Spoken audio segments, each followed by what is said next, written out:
Добро вечер, 24 анализа. Добре дојдовте. Правосудството повторно во фокусот на македонската јавност. Врховен суд има нов председател, Африн Фидани. Избрани се и судии во апелација од кривичен и од граѓанскиот суд.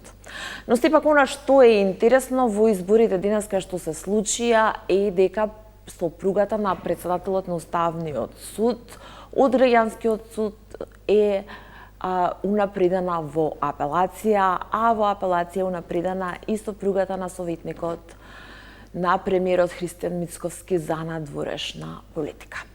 И Костадиновски и од владата вела дека немаат ништо со изборот и дека тој бил пред 3 години се извинувам, а дека кандидатките биле стручни во својата работа.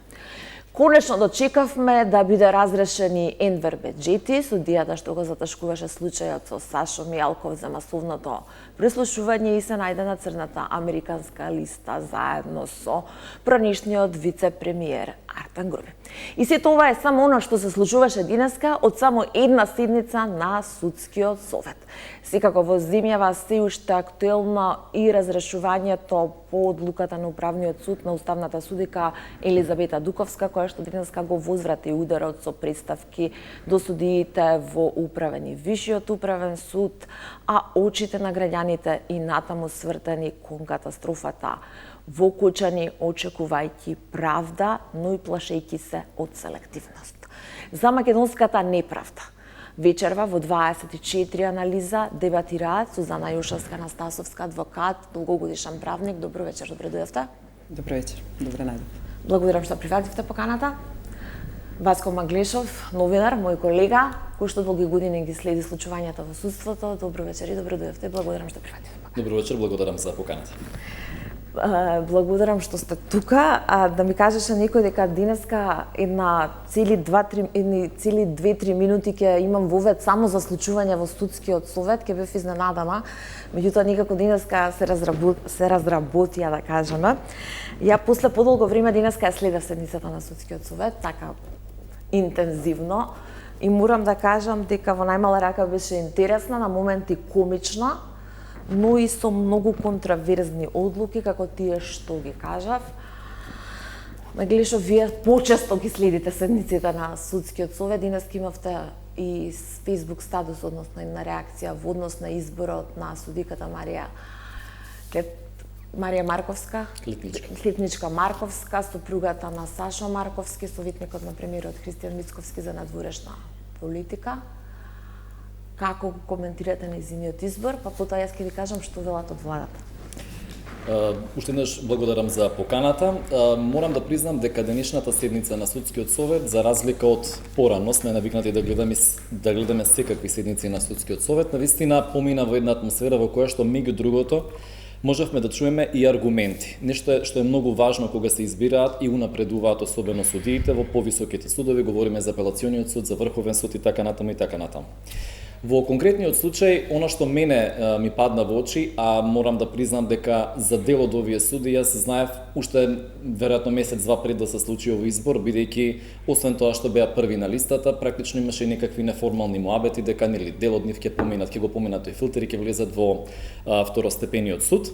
Би сакал да нагласам дека мене она што ми остави впечаток е дека дел од членовите на судскиот совет се обидоа да образложат зошто сметаат дека одредени кандидати се особено добри за да го продолжат својот пат и да напредуваат во кариерата. Но она што е важно е, како што кажавте, изборот на сопругата на советникот на премиерот Христијан Мицковски, бидејќи таа беше една од кандидатките што беше избрана во Скопска апелација.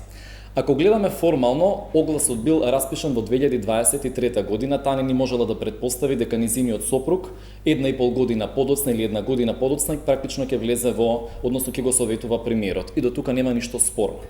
Меѓутоа, една пристојна, како да речам, и професионална кариера налага дека во вакви околности и во еден амбиент во кој што имаме огромна недоверба во правосудството, ќе преиспитате дали може би е моментот да ги повлечете документите и да не оставите дамка на процесот или пак зрно сомнеш дека се едноставно се одвива како што треба. Ова го кажувам не заради тоа што судиката не е добра и не знае да суди и така натаму, далеко од тоа. адвокатите за некои речат можеби и се најдобро, меѓутоа ние не живееме беше на така на првото место, да. Тоа беше најголемиот аргумент. Една посебна дата и тоа е една посебна дискусија има околу тоа дали тие што се првите на листата секогаш треба да бидат први или по нешто се друго да речам сосема заслужни, бидејќи ние сме имале случаи во кои што судскиот совет ги бирал третите, четвртите, а првите не ги бирал на листата, така што тоа не е аргумент кој што секогаш се користел. Меѓутоа сметам дека во конкретниот случај за да не се остави простор за сомнеш, бидејќи гледав на една од телевизиите дека практично одговорот на прашањето беше нема ништо спорно, бидејќи огласот бил тогаш и тогаш се случил постфестум, да. Меѓутоа ние не збориме само за минатото, ние збориме и про футуро. Бидејќи ние и во иднина треба да внимаваме на тоа како се носат одлуките, дали граѓаните му веруваат на тој процес. Не знам од кои околности особено се воделе членовите на судскиот совет, дел од нив се обидов да слушнам. Она што мене ми падна во очи за голем дел од кандидатите дека само имаше честитки без образложенија. И покрај тоа што практично тие се задолжени не само да кажат мислам дека е добар и му честитам, бидејќи тоа не се поздрави желби и честитки. Така е, туку тоа треба да биде навистина една образложена одлука што подразбира врз основа на кои аргументи некој треба да биде унапреден во повисок суд, да речеме за сметка на останатите. Се разбира дека има и други огласи за апелациони суди и за Врховен суд, меѓутоа во основа мислам дека во овој поглед судиката можеше да се повлече не за друго, туку само да не се остави простор на сомнеш дека можеби на некаков начин во иднина ќе се влие, бидејќи знаете како, не сме ниту Шведска, ниту Финска, ниту Норвешка, многу сме блиски и релациите се секако блиски, меѓутоа во овој случај довербата на граѓаните е побитна од личната кариера. Тоа е мојот заклучок. Очекувате дека ќе се повлече? Се разбира дека не, иако има простор за жалби, дел од кандидатите што не бе избрани може да се жалат. Она што сакам да го потенцирам во овој дел, особено изборот на претседателот на Врховниот суд, тоа е една посебна приказна. Мислам дека денеска Врховниот суд го доби веројатно најслабиот претседател во историјата на правосудството. Зборувам како правник, се разбира. Тоа е човек кој што нема ниту една првостепена пресуда напишано. Во 2009 година ми се чини дека е директно избран за апелационен судија, заедно со уште неколку на судии, кога 11 се извинувам, ете така, кога братски се полнеше правосудството со тефтерчињата, тој да речам временски период и директно почна да суди во апелација, па ценеше пресуди на негови претходници, односно на пониски судови кои што се во тоа апелационо подрачје. Да не говориме за тоа дека практично не се истакнал по ништо посебно во јавноста во поглед на некакво правно мислење и некаква јавна дебата и така натаму, така што тој е практично еден правосуден анонимус во таа смисла и не мислам дека ќе направи нешто посебно. Мислам дека тој избор денеска требаше да пропадне и дека не требаше да се избере претседател на Еден од аргументите на членовите на судскиот совет беше дека кога тие не го знаат кој е новиот претседател на Врховниот суд, граѓаните па воопшто, ќе зборуваме за тоа. Виште, кајде најпрво за овие контраверзни избори. Сопругата на советникот на актуелниот премиер Мицковски од владата велат огласот и процесот е почнат пред 3 години, постапките се започнати под услови под кои што се распишани во тој оглас, владата се стои на страна, тоа е официјалниот став од владата за телевизија 24.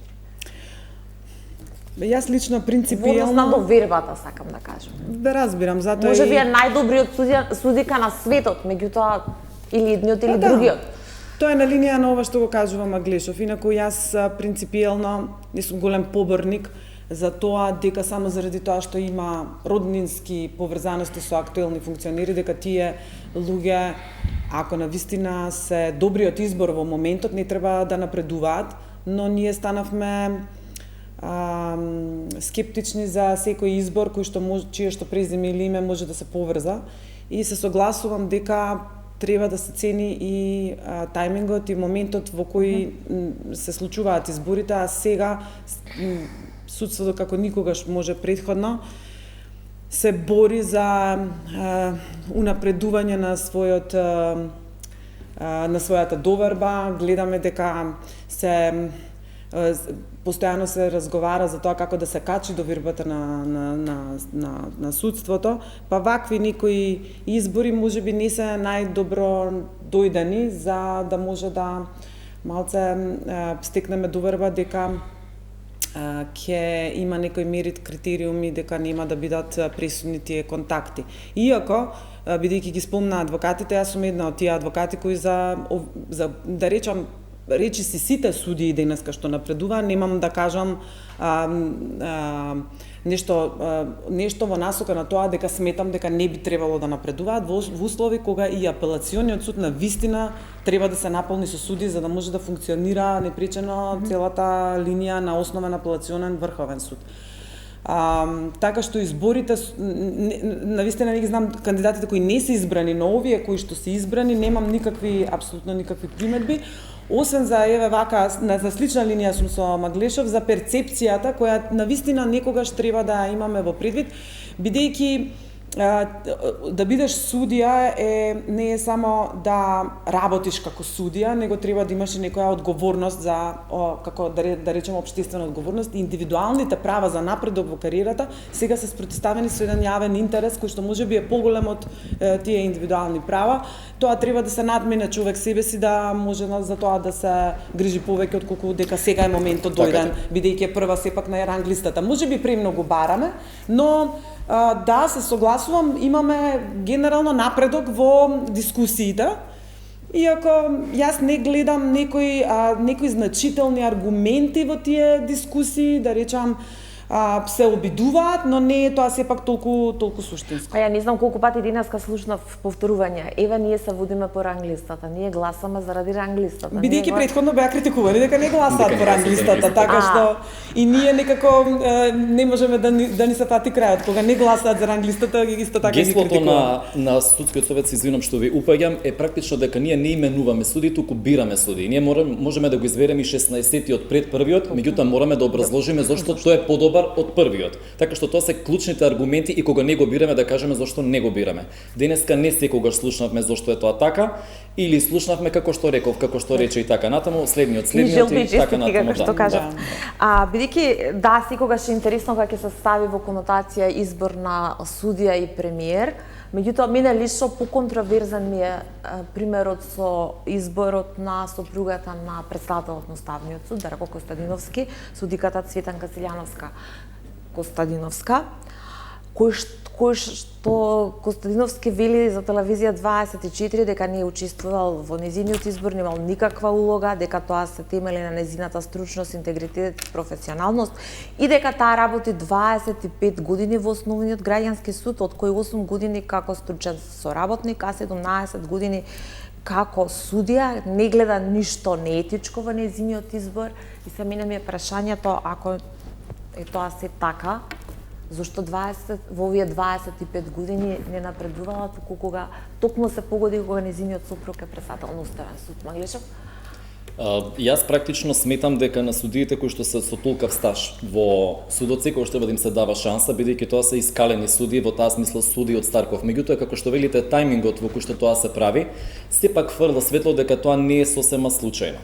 Аргументите зошто е тоа така ги слушавме, бидејќи за конкретната судика навистина имаше пофални зборови од сите членови на судскиот совет. Трудови. Така. Меѓутоа, лично сметам дека малку е поголема опасноста за разлика од вас во првиот случај, бидејќи овде имаме судска со судска власт. Ајде да речеме дека уставното судство не е дел од редовното судство, меѓутоа кога имате колизија на судска извршна, веќе е проблемот поголем. Ама работи за надворешен соработник на крајот на денот. Во таа смисла да, меѓутоа сепак мислам дека да беше министер, ќе беше веројатно поинаку, да. Па јас да речам за конкретната судика, бидејќи кога се спомнуваат незината стручна работа, таа има напишано една во соработка со друг, не е самостојна книгата, коментар на законот за семејство, кој што, како да речеме, во секоја судска канцеларија. Алфа и омега во, да.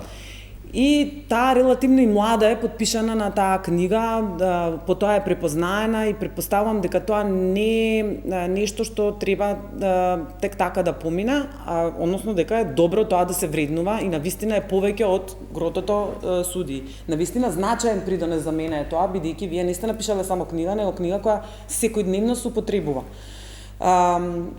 Незиниот сопруг што е претседател на Уставниот суд, слично како што кажува Маглешов, не гледам како за разлика од извршната власт, не гледам зошто би било проблем. Јас лично не гледам зошто би било проблем во конкретниот тој случај, бидејќи сметам дека процентот на влијание или можноста за влијание со оглед на немање контрола на Уставниот суд врз било кој од овие членови, односно нема checks and balances меѓу овие два органи, не гледам на кој начин би се извршил, освен преку некое тргување со влијание кое сега ние го, да речеме, не знаеме, него го дуваме на ладно.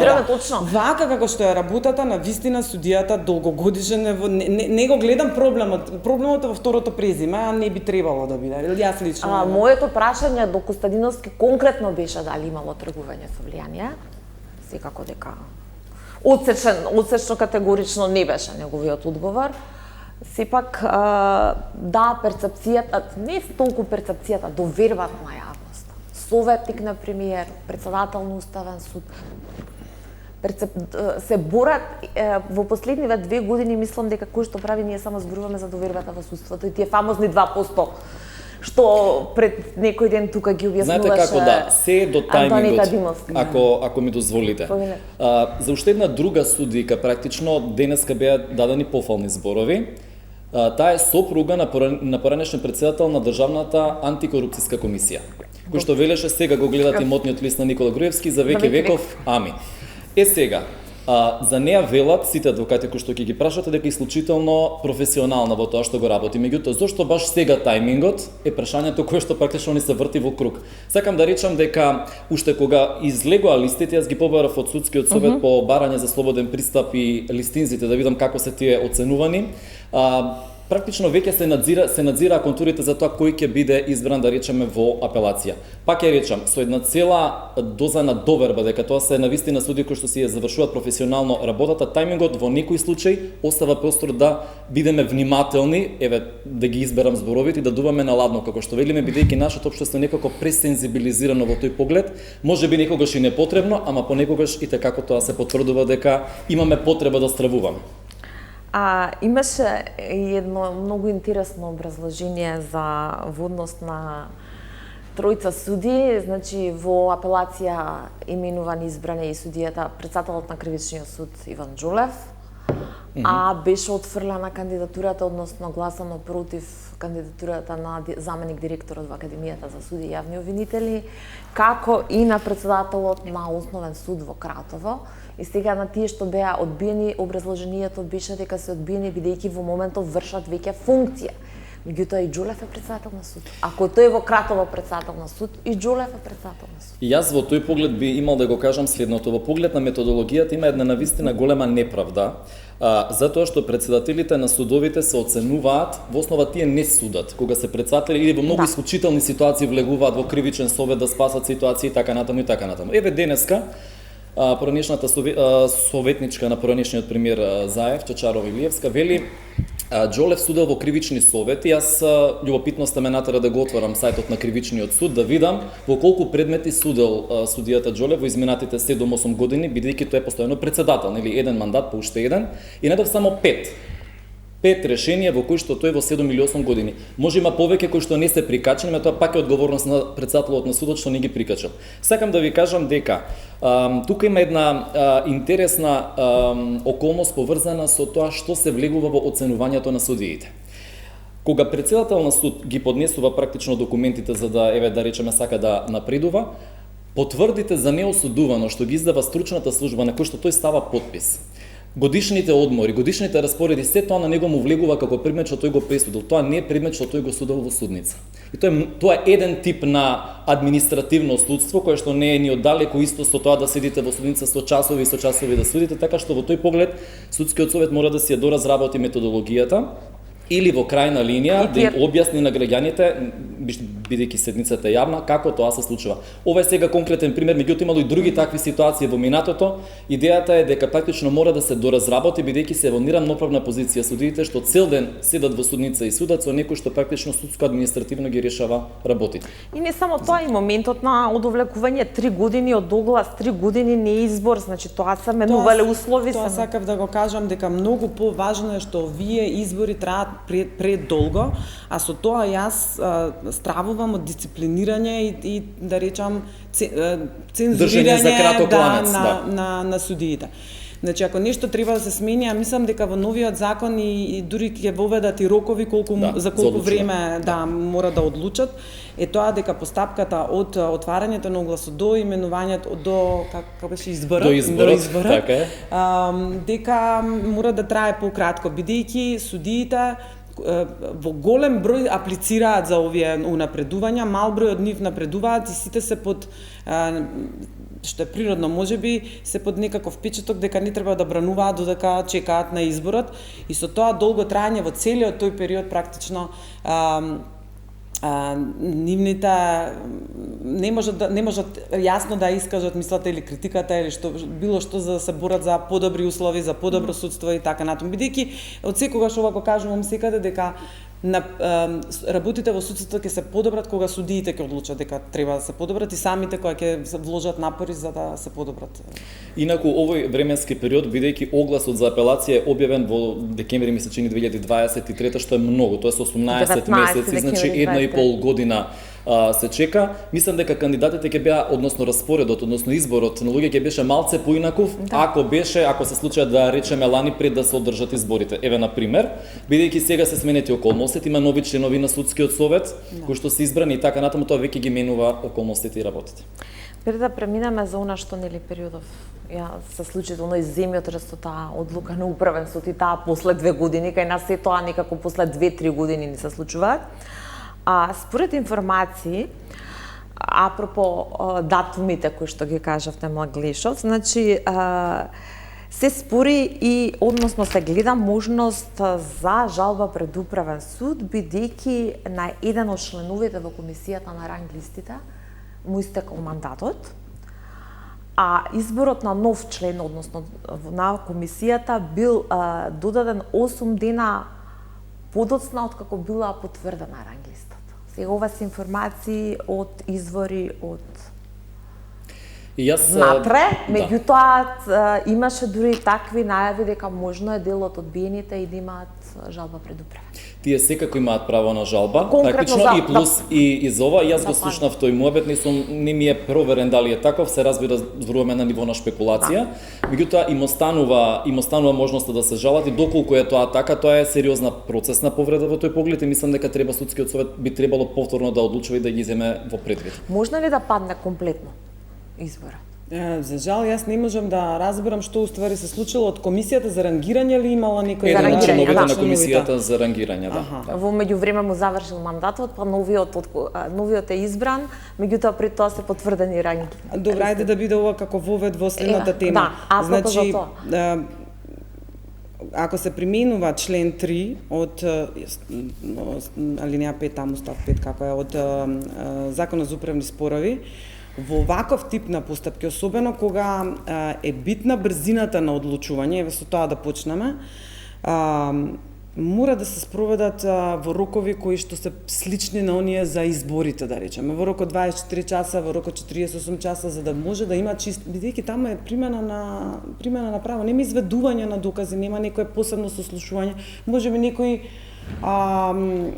ќе има некои изведувања на некои докази во смисла на материјални, но релативно брзо тоа може да се одлучи, треба да се даде целосен приоритет, бидејќи веќе очигледно се и законодавната и правната пракса оди во насока на тоа да има судска контрола, административно судска контрола на процедурата во овие ситуации, иако како најава, јас не се согласувам дека ваква административно судска контрола треба да има врз изборот на уставни суди, но за ова можеби понатаму ќе зборувам. Сега за сега дали може да се смени? Да, може. Дали ќе се смени? Многу тешко, бидејќи прво имаме само една пресуда која сега е актуелна. Две биле, една била отпорано, меѓутоа оваа е да речам најголемата и најпресната. Мислам дека го слушав професорот Давидковски некаде спомна дека уште една таква била порано донесена. Добро. Да. Очигледно не била од професорот Прашува и Павлина Зефич, бидејќи тој рече дека е единствена и прва и така натаму, таму ми е нешто, тест на систем. Го истестира системот, но сакам да речам да видиме дали ќе прерасне во некаква пракса, не само од процедурален аспект, него од суштински. Денеска Дуковска поднеса представки по пресудата на Управниот суд. за утврдување на одговорност за сите судии кои учествувале во носење на таквата присуда, значи за трите судии од управниот суд, како и од Висшиот суд. Според наводите во претставката кој ги напишала Дуковска, 6 судијки сториле низа повреди на неколку закони, бидејќи постапувајќи по тужбата на судиката Антоанита Димовска, не утврдиле дали се исполнете сите процесни претпоставки за водење на управен спор и дополнително без никаква расправа или известување до неа донеле присуда. Многу отвори дебата оваа одлука на управен. Мене прво ми беше шокантно што се случува по 2 години од како уставната судика веќе си работи во Уставен суд. Ма ајде прво за правото на жалба, претставки до управен суд. Може да смени нешто? И јас лично не мислам дека ништо посебно ќе се случи околу таа жалба, таа може секако судиката да се жали, меѓутоа мислам дека одлуката е прилично јасна, недвосмислена, бидејќи имав можност и целата да ја прочитам. Се потрудиле судиите во управниот суд да образложат зошто сметаат дека донеле исправна, правилна и законита одлука. Има малку поинаков став од адвокатката во поглед на тоа дали дали е дозволена таков тип на административна, да речам, контрола, би се рекло на тоа што судска контрола, ете така да бидеме докрај прецизни. Мислам дека да, затоа што не мислам туку сигурно, практично затоа што во овој случај и се повредени уставните права на една, односно во овој случај на двајца кандидати кои што не ни можеле во таа смисла да бидат предмет на избор. За нив воопшто не се ни гласало. Да, во деловникот во судскиот совет не постои таква одредба што тоа го нормира и сега ова е прашање на интерпретација на кој начин ќе се толкува. Меѓутоа, во овој конкретен случај, односно управниот суд донесе одлука на висина на задачата, би рекол леко задоцнато, бидејќи како се вели тоа, секоја одлука која што е донесена подоцна во основа е и неправда, бидејќи како што вели судиката Антоанита Димовска, може би мене ми донесува одредена одлука што е во моја корист, меѓутоа и ми ускрати одредено право, бидејќи 2 години јас практично сум во некаква позиција да изчекувам постојано што ќе се случува. Тука вината... Ама она е член на судскиот совет 2 месеци покасно. Значи не изчекува никакво право, после 2 месеци веќе нема право. Во ред, меѓутоа го загубила. Во тој момент практично е оневозможена. Ама не е во изчекување. Не, изчекува што ќе се случи во смисла на правна битка, нели, во таа смисла дали е во право или не е во право. Е сега, кабаето тука е, меѓу другото, и во управниот, меѓутоа и во Висшиот управен суд, тие ја доуредувале тужбата, ја враќале напред, назад, еднаш, 2 пати и така натаму. Не знам зошто понекогаш не се одлучува мериторно во второстепените постапки, односно многу малку се одлучува во таа смисла. Не може да се одлучува кога има решение. Во конкретниот случај, кога зборуваме, например, за парнични постапки, особено и за кривични постапки, многу малку се предметите во кои што апелација цело време се враќаат назад, па повторно почнува и така натаму и така натаму. Сакам да речам дека настрана од се, 2 години се навистина многу долго време, независно од тоа каква е одлуката во конкретниот случај, дали е во корист на Антоанита Димовска или на кој да е друг, бидејќи замислете дека имате да речеме вие некакво право кое што ви е повредено се однесува на туѓа нега, на набавка на лекови. Да чекате 2 години како граѓанин за една одлука, каква и да е, мислам дека недопустливо, бидејќи во основа правдата мора да биде и треба да биде ефикасна, ефективна, брза тука и сега. Јасно е дека нема доволно судии, дека нема стручен кадар, дека нема записничари и така натаму, меѓутоа и судиите мора да си направат еден, како да речам, тајминг на тоа што е поприоритетно за судење во поглед на тоа, да речеме, што може и да почека во таа смисла. Со ресурсите што ги имаме, со луѓето што ги имаме, мислам дека и tekako може да се приоритизираат одредени нешта. Во овој случај станува збор за предмет кој што е од јавен интерес во таа смисла, бидејќи станува збор за оспорување на одлука за избор на уставен судија.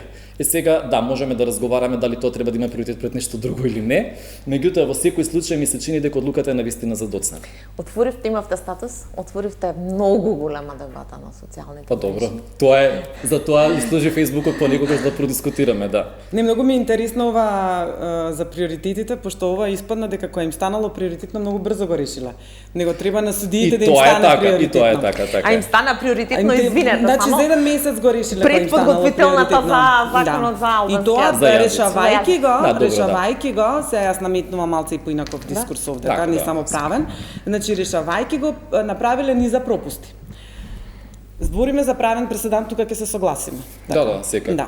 Ова е правен преседан на една многу значајна тема, значи нуклеарен потрес без знаење за последици, во кој се носи без расправа, се носи без право на жалба, се носи со прекршување на рок, денеска го разбрав тоа од медиумите преку представката, ако е точно, се надевам, мислам, нема зашто да не е точно тоа, се со датуми наведени, без да се сочека заинтересираното лице, уставната судика, да се произнесе по доставен поднесок на кој пишува дека има рок од толку и толку дена да се произнесе. Во меѓувреме, без да се сочека рокот, е донесено. Значи нешто се брзало.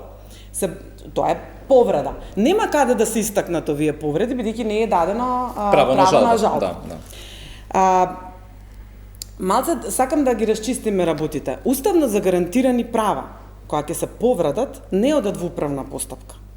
Значи, овдека сега зборуваме за една преиспитување на една процедура која предходела на одлуката, во која, прво, се повику, сега ќе ја кажувам судиката, значи имам огромно почитување кон сите заинтересирани. Овдека не е ништо, вклучително и професорот и адвокатката, значи сите, принципијален е разговорот и се надевам дека нема потреба многу да го нагласувам тоа. Значи, се приговара на процедурата заради пополнување на правни празнини, бидејќи процедура не е донесена. Процедура до денешен ден не е донесена. Значи, нема јасна процедура како да се изведе гласањето, но во суштина, начинот на кој што е изведено гласањето, не може никако да смени поинакво гласање за кандидатката. Бидејќи од 13...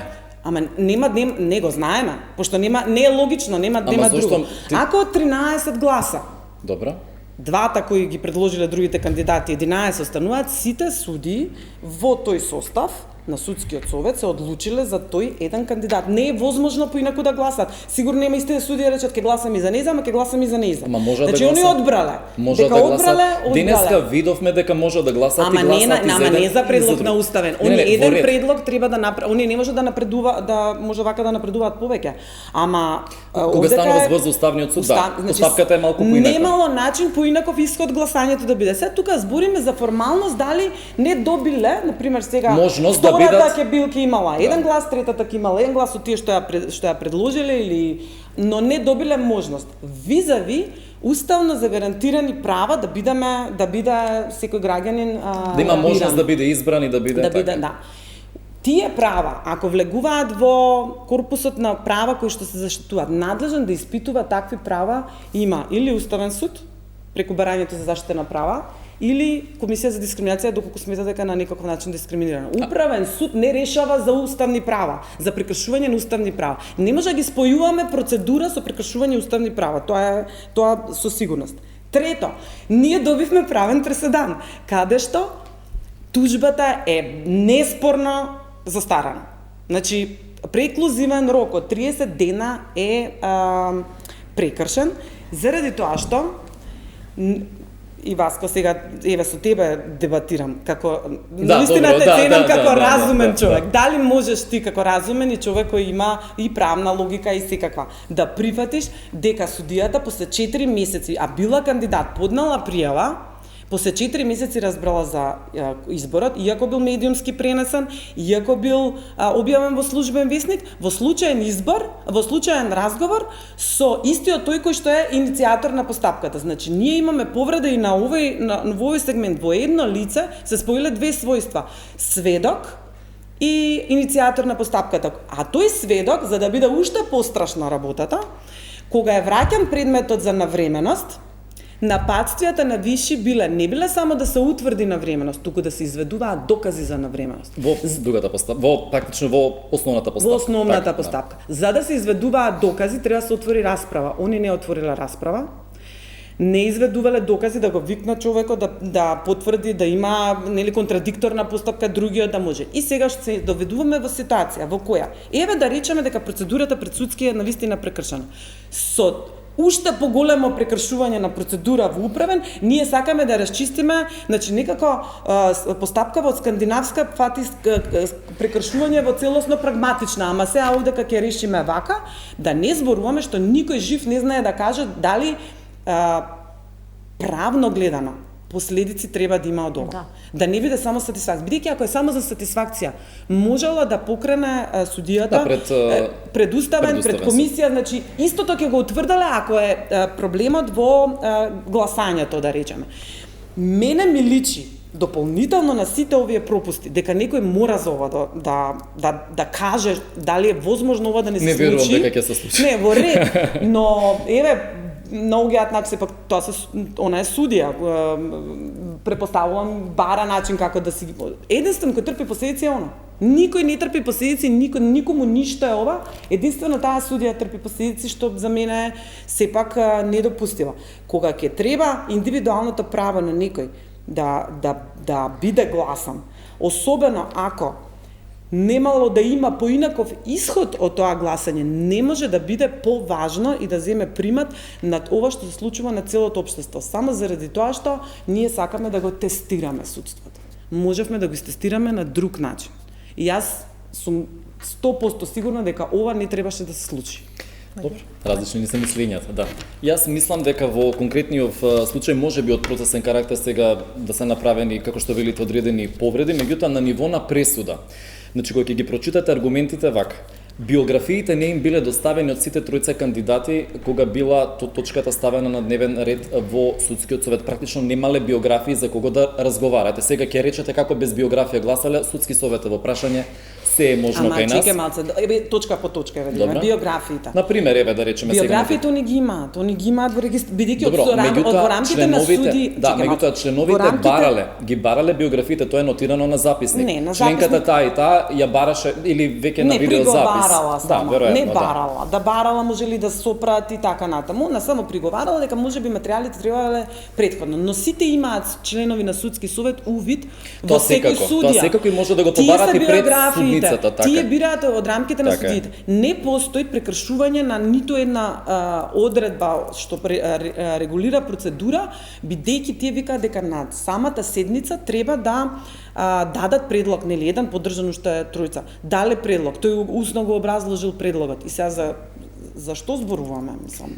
Добро, во секој случај кога ги гледате аргументите во самата пресуда, јас ја цитирам пресудата.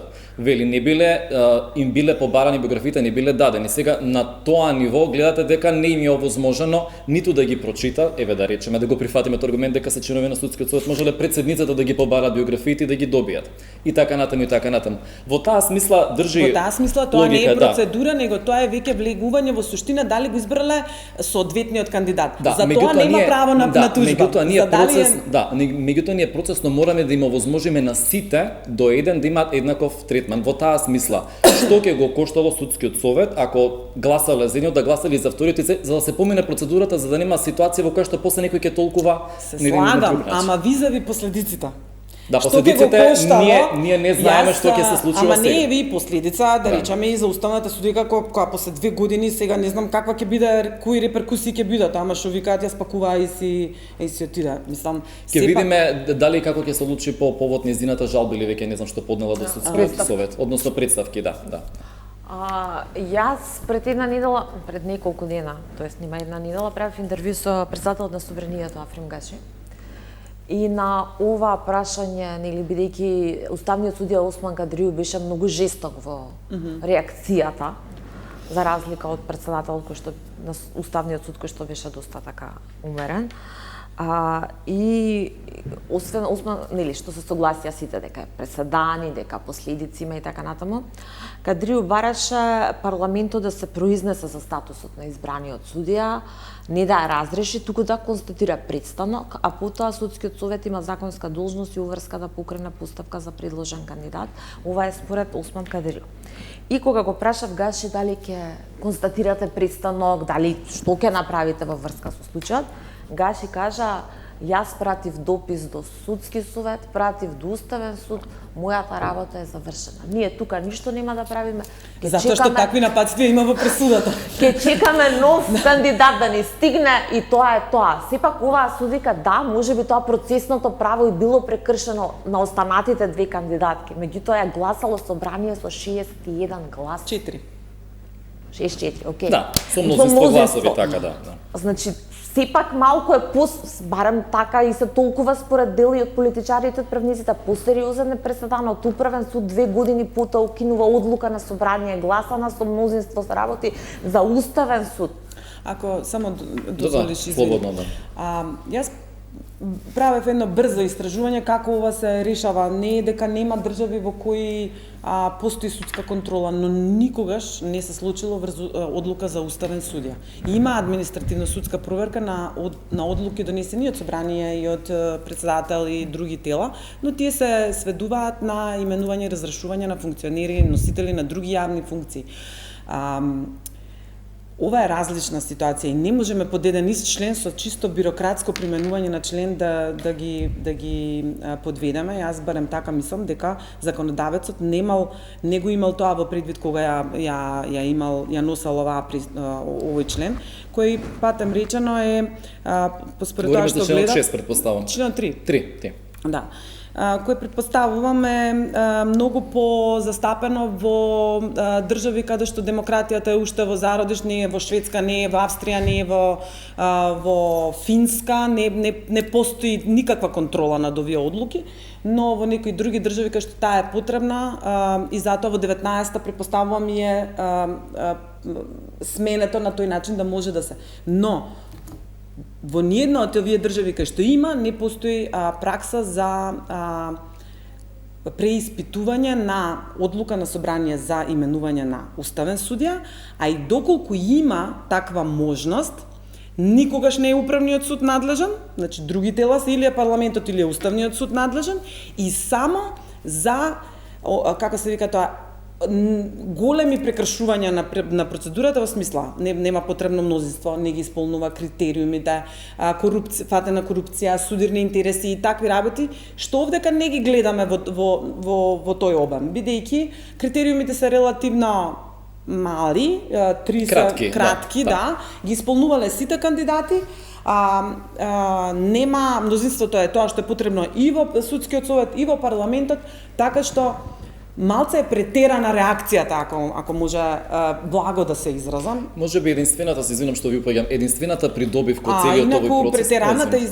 Претераната реакција може да се поврзе со, повторно зборуваме, тајмингот, зошто беше потребна оваа одлука да се донеси, кому се му одговара оваа одлука. Единствената придобивка би рекол од сето ова во овој момент е во иднина членовите на судскиот совет да бидат малку повнимателни кога да речеме доаѓаат вакви точки на дневен ред и попредпазливи, бидејќи штом е создадена ваква пракса, тоа значи дека и во иднина може да се случи практично некоја одлука да биде ставена на судско-административна контрола во овој поглед, ако нешто во меѓувреме не се смени. Дали тие ќе го менуваат деловникот, ќе го доуредуваат со некакви одредби, дали можеби во законот за судски совет кој што сега е ставен на нешто ќе влезе и така натаму, тоа се останува да се види, меѓутоа секако поголема внимателност во иднина. И доуредување на членот 3 или во законот за управни спорови, барем образување на постапките, барем да произлезе нешто позитивно. И бидејќи зборувавме на почетокот и за доверба и за перцепција, и сите ова се случува 2 години по изборот, одлуката се случува на месец дена пред таа фамозна подготвителна седница за употреба, за успорените членови на делови на законот за употреба на јазиците, која што веќе еднаш се одложи, а за која што токму известител случајно или не е Елизавета Дуковска. И се у теориите на заговор, а бидејќи во македонската демократија сме виделе политички пазарења, што јавно, што тајно, што слушнавме во бомбите. Овде е јавно. Мислам, бидејќи одлуката беше во понеделникот, односно била за викендот, јас за понеделникот ја видов. Во средата во собрание имавме речиси, фалби дека еве ние ова го постигнавме од страна на функционерите. Не е ни толку скриено дека ова е начинот на кој што требаше да се стигне, што е поразително. Ние зборуваме тука за процедури, за право, за примена на члена, во суштина позадински нешто друго се работи. И многу беше интересно, Маглешо, бидејќи ние дневно ги следиме случувањата. Некако сите среќно си го премолча и власт, и опозиција, и македонски блок, и ВМРО, и СДСМ, и албански блок, политички е тоа опортуно и одговара. Се извадија на онаа формулација, судски одлуки не се коментираат.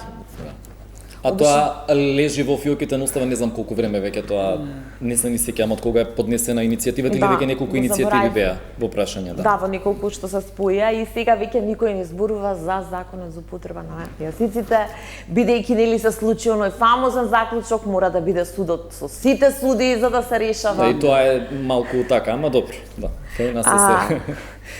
Уште едно прашање околува пред да најавам реклами, што е со правните последици? Бидејќи ако Елизавета Дуковска била незаконски избрана и нели сега експресно е спакувана, а што е со одлуките за кои што таа гласала? Што е за иницијативите за кои што таа била известител? На крајот на денот што е со платата што ја земала? Бидејќи Уставен си донесе еден заклучок, ние нема да преиспитуваме све што си гласала супер важи, ама од утре веќе не е судија. Па затоа реков постапката скршена многу нагло од скандинавска во прагматична. Сега сите мораме прагматично да се однесуваме, бидејќи на никого не му одговара да размислува на логичните правни последици кои би требало да произлезат од ваквата нелогична и не поменена законска присуда. Но да, легитимно е прашањето там, а ние не можеме тоа да го знаеме, бидејќи не можеме да стигнеме до податоци каде незиниот глас, да речеме, бил пресуден. Каде е предпрема 4. Една по една од одлуките да се анализираат и тоа би било... И таму нема има како гласале, а нема кој како гласал. Ги има само вкупно гласови. Вкупната бројка, да. Според тоа, ако Уставен не ги преиспитува, странките немаат шанси како да ги испитуваат. Јас сум имала, например, представки во Уставен во тој период.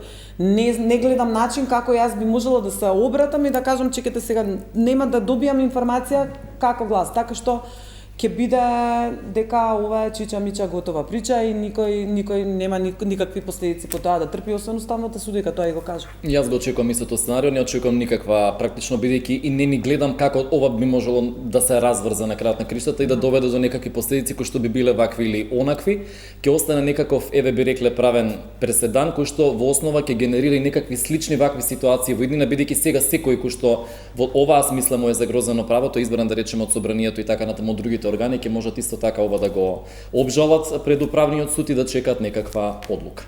Да, интересно е што и судиката Антонита Димовска во петокот беше гостин во Трилинг, а спомна правни последици, меѓутоа ни таа не одговори конкретно на што мисли и што очекува од тие правни последици, освен тоа дека веќе не се гледа како кандидат за Уставен суд. Тука правиме пауза за реклама. Продолжуваме со разговорот во 24, анализа правосудството и судските и правосудни контраверзии вечерва моја вечерашна тема за 24, анализа Васко Маглишов, новинар, и Сузана Јушевска Настасовска, адвокат, мои вечерашни гости. Конечно денеска дочекавме судскиот совет да се ухрабри и да го разреши судијата Инвер Беџити. Судијата кој што заврши на црната листа со предишниот вице-премиер Артан Груби за корупција, висока корупција, и кој што еднаш судскиот совет му го казни со 20% од плата, а констатираше намера за заташкување на случајот за прислушувањето на Сашо Мјалков, пошто тој застара. Мене, ако ме прашат, ова е по свадба тапани. Буквално како што велат старите, затоа што судскиот совет практично ја пропушти шансата уште првиот пат кога го одлучуваше и требаше да го разреши. Може би е тоа единствениот судија за кој што во извештајот на Европската комисија пишуваше така: наместо да го разреши, му определи да му одзема 30% од плата, тоа се некои символични 1500 евра, ако добро пресмета, во временски период од околу 6 месеци. Оно што сега би сакал да го нагласам е, јас не знам, не сме ја виделе се разбира одлуката, бидејќи тој има право на жалба и така натаму, таа не е, да речем, во таа смисла конечна, меѓутоа ме интересира основот по кој што тоа е направено. Ако е само американската црна листа, тогаш тоа е малку проблематично по повеќе основи. Зошто? Бидејќи не знаеме судскиот совет конкретно што ценел. Само тоа што некој е на американска црна листа не значи во основа ништо, освен ако немате некакви докази кои што ги изведуваат и велите да, тој на некаков начин учествувал во активности што не биле во таа смисла законски и така натаму и така натаму. 4 се основите за потешка дисциплинска повреда во Законот за судови. И јас мислам дека најверојатно членовите на судскиот совет се фатиле за првото, повреда на јавен ред и мир, и други посериозни форми на недолично однесување со кои се нарушува угледот на судот или неговиот углед.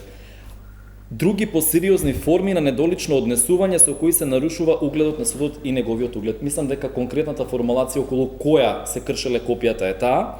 Ме интересира и сум љубопитен како тоа го образложиле, бидејќи овој член ако го гледате, вели повреда на јавен ред и мир во основата. Тоа подразбира ако го фатите судијата дека уринира некаде, па да му напишете некаква, сега малку карикирам, меѓутоа не знам дали е членот толку растеглив да може за оваква ситуација да биде судијата практично дисциплиниран со најтешката санкција, односно да биде разрешен. Сега што имаме ние? Во предметот за прислушувањето, кој што тој го држаше во ФИОК, констатирано со извештај на тројца членови од судскиот совет, тој поминува со парична казна, а за тоа што се нашол на американската црна листа поминува со разрешување. Целосно е нелогично. Зошто? Бидејќи во првиот случај имате конкретна опиплива материја. Точно се знае колку месеци предметот бил држан во ФИОК, во овој случај 9 месеци. И точно се знае што судијата не требало да направи. Таа е основата по која што тој тогаш требало да биде разрешен. Според моите информации од судскиот совет и тогаш имало предлози да биде разрешен, меѓутоа немало доволно гласови. Сега во овој контекст не знам како ќе го правда ова судскиот совет пред жалбениот совет на Врховен, не знам дали воопшто судијата ќе поднесе жалба, меѓутоа не значи дека треба да му се направи неправда на судијата на начин на кој што само заради тоа што се нашол на црната листа ќе биде, еве да речеме, во таа смисла санкциониран, односно разрешен. Не велам дека нема вина, далеку од тоа, бидејќи да држите предмет повеќе од потребното, самото по себе означува дека не сте подобни во таа смисла да извршувате судиската функција, меѓутоа повторно ќе речам сосема задоцнето и во овој случај изнасилено, само за да спласне јавниот притисок и да не речат граѓаните, еве имате судија на црната листа кој што суди. За него има и предистрага во јавното обвинителство исто со Артан Груби, апропо таа фамозна црна листа. Зошто кај нас мора тоа така? Прво црна листа, па потоа и предистраги, и докази за криминал, и потерници, и се што?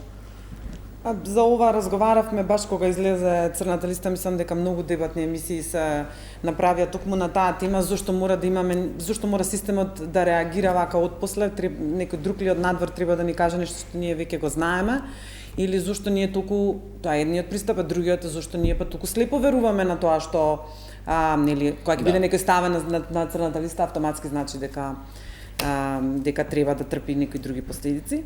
Легалистичкиот принцип или легалистичкиот пристап кон разрешувањето денеска на судијата можеби е проблематичен, но да бидеме реални, тој судија после се не можеше да биде дел од судскиот систем.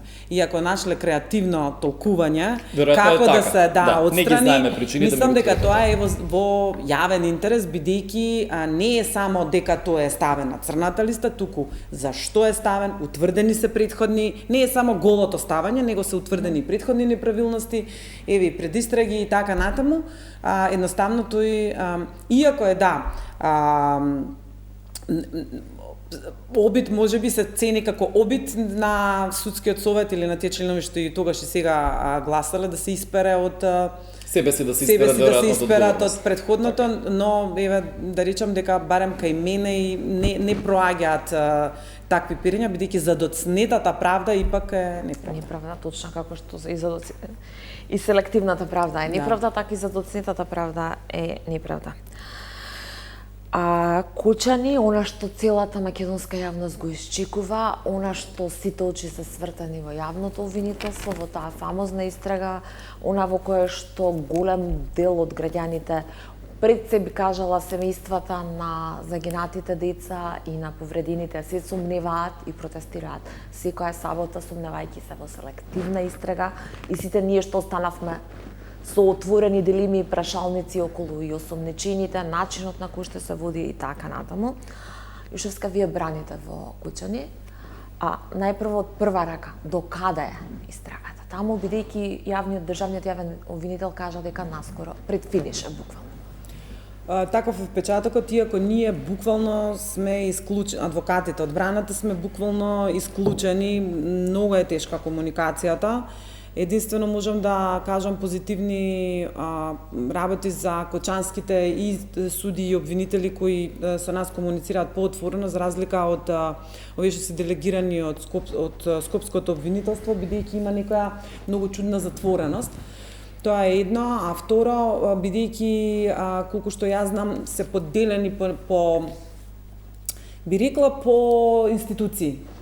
Да речеме во случајот со клиентот кој јас го застапувам, се сите директори од 12-та до 25-та и сега тоа е како еден корпус на осомничени, па има друг корпус и така се обвинителите поделени, иако меѓусебно ускочуваат и си помагаат. И сега за овие можам да кажам дека истрагата, мислам, не при крај него завршена. Но дали за сите останати, бидејќи се 60 вкупно, од кои дел се во организиран криминал, дали за сите вкупно и докаде, мислам дека е баш при крај. Општиот впечаток е дека е ужасно обемна, не се обрнува доволно внимание на секој поединечно како што заслужува секој поединечно осомничен, утре секој поединечно обвинет ќе биде тој, се прекршуваат правата, се оди на еден конфекцијски пристап, како што тоа го знаеме и во други постапки, и сето тоа ќе биде еден огромен товар за едната судска постапка. Се прави некој чуден анимозитет, бидејќи не се јасни аргументите позади течењето на овој период и зошто се отворени некои истраги против определени осомничени.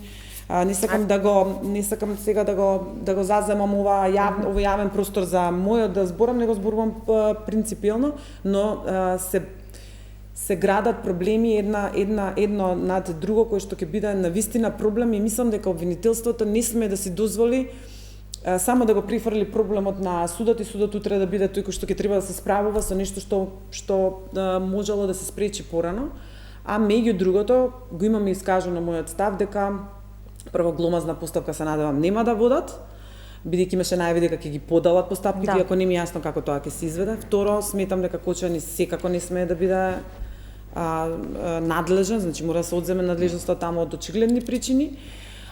И трето, не може и никако не ми оди во глава и еве после неколку наводи и гледање од наредба за спроведување истрага не можам никако да сватам како некој кој бил директор или бил на функција во еден краток определен период пред 5-7 години пред настанувањето може да се доведе во врска со самиот настан и тоа со умисла, бидејќи сите се водат за соумисла. Јас би сакал само да дополнам дека се сложам со дел од тезите на Јошевска Анастасовска. Мене не ми е јасно зошто обвинителството толку брза. Вели до 16 јуни ние мораме да и така натаму. Не мораат. Истрагата може и понатаму да трае. Може би со притворите е друга приказната. Меѓутоа ви можете да му заврши на некој притворот и да продолжите да ја терате истрагата, се разбира доколку имате простор да утврдите одредени околности што се релевантни. Зошто ова го кажувам? Во оваа постапка не смее да има грешки и не смее да има брзање. Не смее да има избрзување само за да се испорача нешто. Еве да речам, за да се задоволат некакви брзи рокови. Се треба темелно да се испита, се разбира, како што велите, гломазните, мамутските постапки сме ги имале многу, од Змисколко па натаму, никогаш не биле тие ниту добро менаџирани судски, бидејќи просто се огромен број на обвинети, со огромен број на бранители и така натаму оштетени, и тоа ќе биде многу тешко во основа и за следење. Замислете се 70-60 осомничени обвинети да кажат добро утро и добар ден, тоа се веќе 1,5 до 2 минути. Мислам, сакам да ви речам, секогаш да го заведете записничарски, секој еден да отсуствува, судењето пропаѓа. Исто така тезата, односно теоријата за тој кумулативен ефект на пропуштање, што го рече јавниот обвинител и докажување, е нешто што прв пат кај нас во овој контекст се среќава. Мислам, не знам дали некаде на друго место постои, ќе видиме, љубопитен сум обвинителството како ќе ја конструира таа теорија на случај. Меѓутоа, она што е важно, не смееме да ја прекршиме правната предвидливост и правната сигурност. Што значи тоа дека мора да се води сметка дали има противправност во действијата на осомничените, дали има умисла евентуална и дали тој каузалитет заедно со овие два елементи, бидејќи тие се битијата на делото, исполнети го даваат резултатот за некој да биде осомничен. Така што обвинителството има навистина жежок костен, меѓутоа не смее да се изработи килаво обвинение кој што ќе му се фрли на судот и судот само ќе рече да ова го прифаќаме или го одбиваме и понатаму целиот требал да биде на судот, а имаат испорачено килаво обвинение. Така што во тој поглед треба да се биде многу внимателен. Ако дозволиш, во изјавите до сега од јавниот обвинител не слушнав дека некој од осомничените ќе отпаднат, тој постојано вика може истрагата ќе се проширува.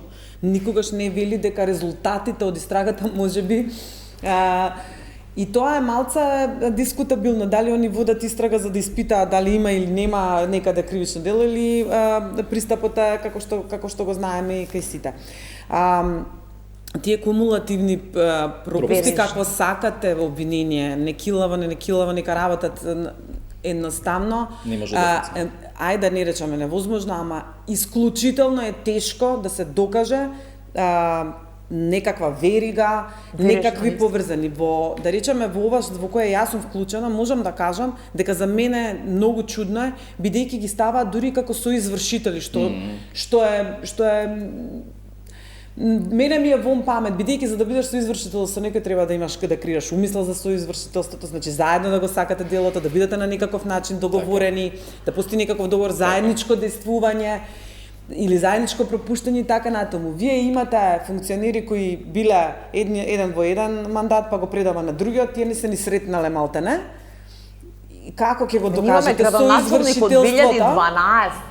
Да, имаме градоначалници кои нели си ја предавале само функцијата како пензионери и полицајци имаме. Да. Актуелните уште ги немаме, барем тие што биле вечерта. Јас на почетокот кога беше отворена истрагата ги кажав моите стравувања дека имам впечаток во основа дека истрагата ја води полицијата, обвинителството е само истражен центар, бидејќи како што стигнуваат пријавите од полицијата, обвинителството се прифаќа и се чини дека како некакво такмичење колку што повеќе ќе стигнат толку подобро. Не, тоа се разбира ако имате докази, меѓутоа не е поентата само да го трупате предметот со да речам ликови кои што гледате дека на ниту еден начин немаат или имаат многу тенка или скоро па никаква одговорност за конкретниот случај. Така што треба да добиеме правда која што во основа не може ништо да ги врати човечките животи, меѓутоа ќе биде од процесен карактер и материјално 100% запазен. Зошто не изборат за вечер многу кусок, бидејќи треба да завршуваме? Она што мене ми е енигма и сите правници што поминаа од кога се случи таа кобна ноќ во куќа, ни го прашувам, зошто никој не ја зборува полицијата која што била вечерта таму? Тие записници, тие наредби, тие што биле во лов на малолетници на дрога. Еве, тие имале наредба, знаеле каде одат, знаеле дека постоела таа дискотека. На крајот на денот куќани не е Лас Вегас. Сите знаеле дека се случува. Зошто никој не ја објаснува улогата на полицијата таа вечер во куќа? Најверојатно затоа што така им одговара, бидејќи полицијата по мене и локалната власт која со години не можела да не знае, бидејќи така оперира и самиот закон. Или си свесен или не може да не си И тврдењата на јавниот обвинител се така дека сите знаеле дека тоа действијата се повторувале како што вели тој. И сега малце да речам иронично, вие некој што со сигурност може да утврдите дека знаел за постоењето на овој тип на дискотека која не исполнува критериуми од локалната власт, од полицијата која ништо не направила со години, да се дистанцирате, а да идете во Скопје, во некакви си институции кои имале некакви пропусти, бидејќи како да речам, немало некако не е логично едното со другото, а највише тоа треба најмногу за тоа треба да одговорат обвинителството и МВР. Ние немаме увид во тоа, немаме буквално увид во ниту еден доказ. Во организиран криминал, кога се отвараат истраги, има некоја пракса да и додека тече истрагата за она што е дефинитивно дека е така, да ви дозвола да имате некаков било каков увидов, дека ќе се чека и ќе ни остават само 15 дена за евентуално да дадеме некакви предлози. Кој биде затворен се. Завршна поинта, бидејќи јавниот обвинител вели дека тоа едното со другото дело заедно, од елаборатите до тоа што се случувало и кобната вечерта.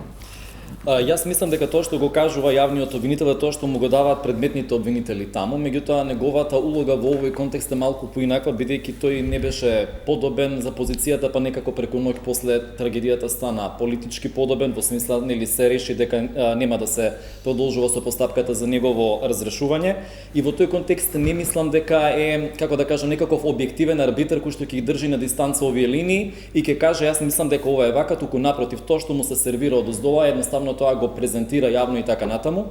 Во тој поглед, мислам дека барем начинот на кој што до сега ние ги добиваме информациите, тоа се неколку соопштенија на јавното обвинителство, има многу прашања што остануваат неодговорени, дури еве да речам како што вели Сузана во основа чудни. Не знам со кој корпус на докази располагаат, не знам што навистина обезбедиле во овој временски период, меѓутоа тој што тоа го кажа сега за сега е малку проблематично во тој поглед. Да. Јас се надевам дека многу скоро ќе добиеме одговори на сите наши дилеми, бидејќи куќани и сите ние, особено семејствата на жртвите, заслужуваат правда. Јас ви благодарам што вечерва бевте гости во 24. Благодариме за поканата. Почитувани, ви благодарам за вниманието.